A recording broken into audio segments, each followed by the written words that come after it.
Embedding a community into your Squarespace website is easy with Website Toolbox. Let's dive into this quick tutorial to guide you through the process.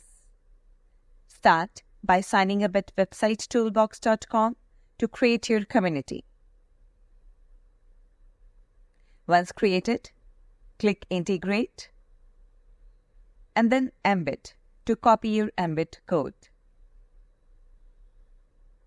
Next, log into Squarespace. If you don't have a page for your community yet, create one by selecting Pages,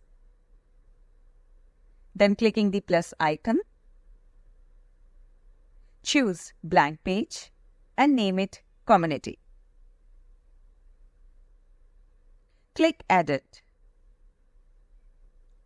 Add Section, and then add a blank section. Now click Add Block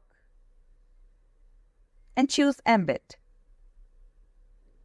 Next, click the Edit icon.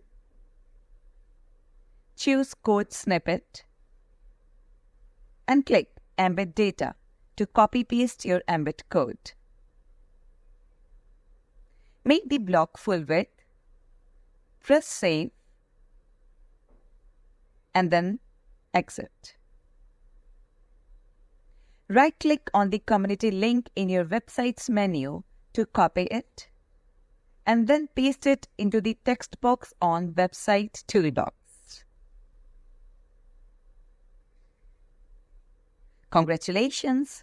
Your community is now seamlessly embedded into your Squarespace website.